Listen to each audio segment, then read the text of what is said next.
ನಮಸ್ಕಾರ. ಕರ್ನಾಟಕ ಧ್ವನಿಗೆ ಸ್ವಾಗತ. ಬಳ್ಳಾರಿ ಜಿಲ್ಲೆಯ ಸಂಡೂರಿನ ದೋಣಿಮಲೈ ಬ್ಲಾಕ್ನ 702 ಎಕರೆ ಕಾಡಿನಲ್ಲಿ ರಾಷ್ಟ್ರೀಯ ಖನಿಜ ಅಭಿವೃದ್ಧಿ ನಿಗಮ ಅದಿರು ಹುಡುಕಾಟ ಕಾರ್ಯಾಚರಣೆ ನಡೆಸಲಿದೆ.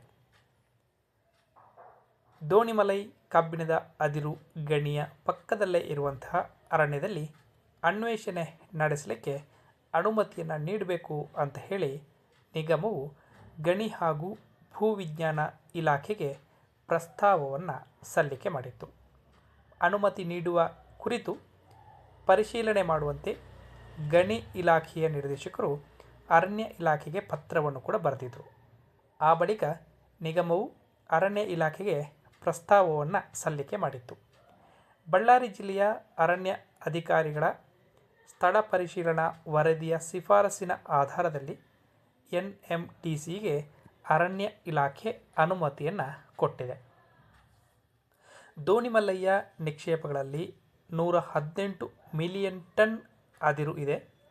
ಗಣಿಯ ನಿರೀಕ್ಷಿತ ಜೀವಿತಾವಧಿ 2041ರವರೆಗೆ ಇದೆ ಎಂದು ಅಂದಾಜು ಮಾಡಲಾಗಿದೆ. ಪರಿಶೋಧನೆ ನಡೆಸಿದರೆ ಇನ್ನಷ್ಟು ನಿಕ್ಷೇಪ ಸಿಗಬಹುದು ಎಂದು ನಿಗಮವು ಪ್ರಸ್ತಾಪದಲ್ಲಿ ತಿಳಿಸಿತ್ತು. ಕಾರ್ಯಾಚರಣೆಗಾಗಿ ಹೊಸ ಸಂಪರ್ಕ ರಸ್ತೆ ನಿರ್ಮಿಸುವುದಿಲ್ಲ, ಹಾಗೆ ಮರಗಳನ್ನು ಕತ್ತರಿಸೋದಿಲ್ಲ ಅಂತ ನಿಗಮ ಸ್ಪಷ್ಟವಾಗಿ ಹೇಳಿತ್ತು. ಈ ಅನುಮೋದನೆಯು ಪ್ರಸ್ತಾವಿತ ಪ್ರದೇಶದಲ್ಲಿ ಖನಿಜ ಮತ್ತು ಖನಿಜೇತರ ಪ್ರದೇಶವನ್ನು ತಿಳಿದುಕೊಳ್ಳುವಂತಹ ಪರಿಶೋಧನಾ ಕಾರ್ಯಕ್ಕೆ ಮಾತ್ರ ಸೀಮಿತವಾಗಿರುತ್ತದೆ. ಇದಲ್ಲದೆ ಗಣಿ ತ್ಯಾಜ್ಯಗಳನ್ನು ಸುರಿಯಲಿಕ್ಕೆ ಈ ಪ್ರದೇಶವನ್ನು ಬಳಸಿಕೊಳ್ಳುವಂತಿಲ್ಲ.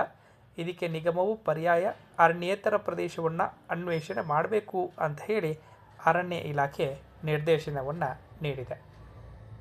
ಅರಣ್ಯ ಸಂರಕ್ಷಣಾ ಕಾಯ್ದೆ ಉಲ್ಲಂಘಿಸದೆ ಸಂಬಂಧಪಟ್ಟ TCFಗಳ ಮಾರ್ಗದರ್ಶನದಲ್ಲಿ ಶೋಧ ಕಾರ್ಯಾಚರಣೆಯನ್ನು ನಡೆಸಬಹುದು. 12 ತಿಂಗಳ ಒಳಗೆ ಈ ಪ್ರಕ್ರಿಯೆ ಮುಗಿಸಬೇಕು. ಒಂದು ವೇಳೆ ನಿಗಮವು 3 ತಿಂಗಳೊಳಗೆ ಸಮೀಕ್ಷೆ ಕಾರ್ಯ ಆರಂಭಿಸದಿದ್ದರೆ ಈಗ ನೀಡಿರುವ ಅನುಮೋದನೆಯನ್ನು ರದ್ದುಗೊಳಿಸಲಾಗುತ್ತದೆ ಎಂದು ಅರಣ್ಯ ಇಲಾಖೆ ಹೇಳಿದೆ. ಸಮೀಕ್ಷೆಗೆ ಪ್ರಸ್ತಾಪಿಸಲಾದ ಪ್ರದೇಶವು ಹುಲಿ ಕಾರಿಡಾರ್, ರಾಷ್ಟ್ರೀಯ ಉದ್ಯಾನ, ವನ್ಯಜೀವಿ ಅಭಯಾರಣ್ಯ ಅಥವಾ ಪರಿಸರ ಸಂರಕ್ಷಿತ ಸೂಕ್ಷ್ಮ ವಲಯಗಳಲ್ಲಿ ಬಂದರೆ ವನ್ಯಜೀವಿ ಸಂರಕ್ಷಣಾ ಕಾಯ್ದೆ 1972ರ ಪ್ರಕಾರ ಸಕ್ಷಮ ಪ್ರಾಧಿಕಾರದಿಂದ ಅಗತ್ಯ ಅನುಮತಿಯನ್ನು ಪಡೆಯಬೇಕು ಅಂತ ಹೇಳಿ ಅದು ಸೂಚನೆಯನ್ನು ನೀಡಿದೆ. ಒಟ್ಟಿನಲ್ಲಿ 702 ಎಕರೆ ಕಾಡಿನಲ್ಲಿ ಅದಿರು ಹುಡುಕಾಟಕ್ಕೆ ಇದೀಗ ಅನುಮತಿ ದೊರೆತಿರುವಂಥದ್ದು. ಇದು ಸಂಡೂರಿನ ದೋಣಿಮಲೈ ಪ್ರದೇಶದಲ್ಲಿ ಈ ಅದಿರು ಶೋಧ